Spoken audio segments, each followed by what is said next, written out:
Alright, what is up you guys? It's your boy DJ Lil back again with another tutorial, and today I'm going to talk about hooking up your MIDI controller to your softwares. We're going to talk about Faced, my go-to, Reason, and then we'll do Fruit Loops, and then we'll do Cubase for today. Alright, so here I've got my MIDI controller. Here it's about M Audio.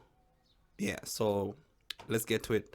So first I'll hook up my MIDI controller to my laptop using this power cable right here. So this transfers your power to your MIDI controller and then the information to your softwares and all. So I'm just connect it and then show you the rest on my screen.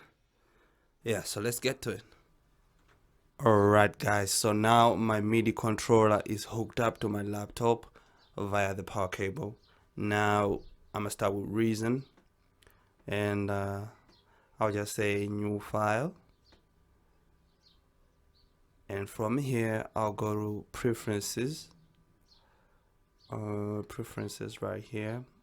Then from here I'll go to control surfaces, then I'll add this manually, and then here you can see it's not selected, and I'll select here. You can see there's a list of a lot of manufacturers including M Audio. Unfortunately this series is not included there, so I'll say other to add it manually, then I'll say find, and then from there I can just place any key from my keyboard or MIDI controller, any that you're plugging in. Then you say choose because it's gonna show there.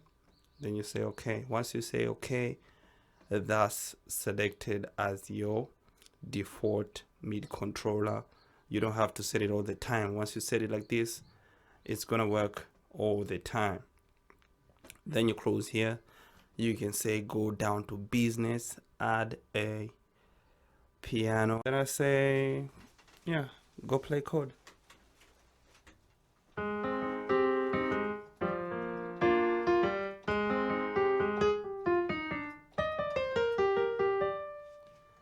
Alright, so about the speed and all, it's all about the buffer size. So it's all about the audio drivers that you're using, the sound drivers, and it depends really on your sound card. So the lower you go, the better. The higher you go, you go experience some delays here and there, but yeah, you should figure it out once you start using it and playing it out.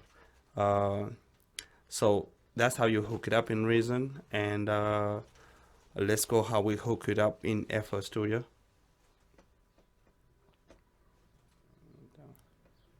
Alright, so now I'm gonna go to FL Studio, and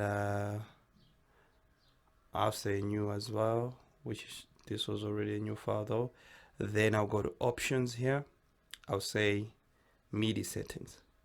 So you can see there's no controller here. There's only the interface here. That is, if I was using a MIDI controller via my interface, could have selected that and say enable here, and it could have worked perfectly. But now I'm gonna hook up my MIDI controller.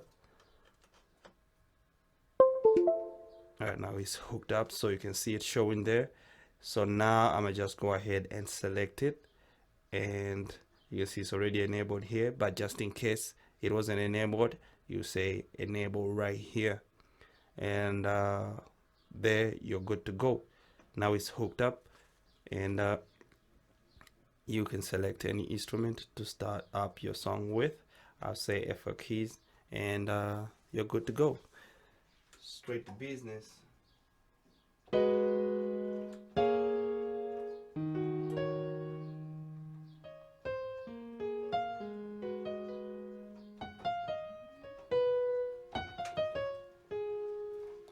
Right, so it's as simple as that in Fruit Loops as well. So once you do that, it's done. The other things, it really depends to that audio drivers as well. So in this case, you'll be using your audio interface drivers. Yeah, so the buffer size is, the lower you go, the better.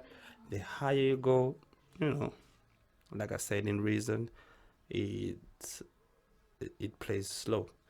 So That's how you do it in Fruit Loops. Let's hook it up in Cubase.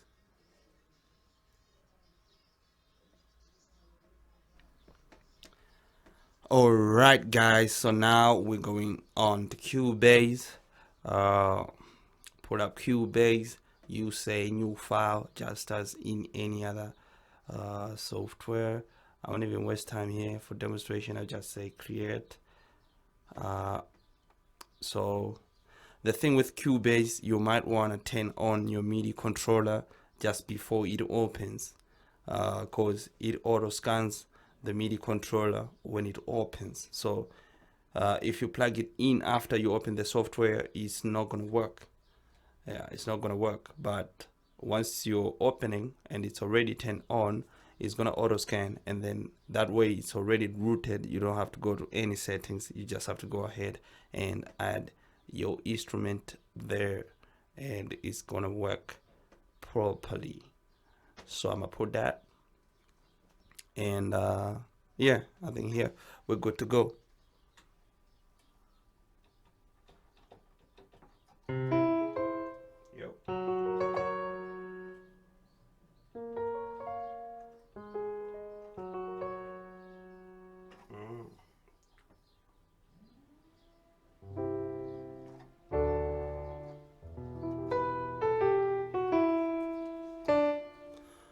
As simple as that. So it's already rooted when you plug it in. As long as it's turned on, it's gonna scan and it's gonna play automatically. And that's how you hook up your MIDI controller to your software and get it going and all that. So make sure you subscribe to the channel if you haven't, and this is your first time. Make sure you like this video as well and subscribe.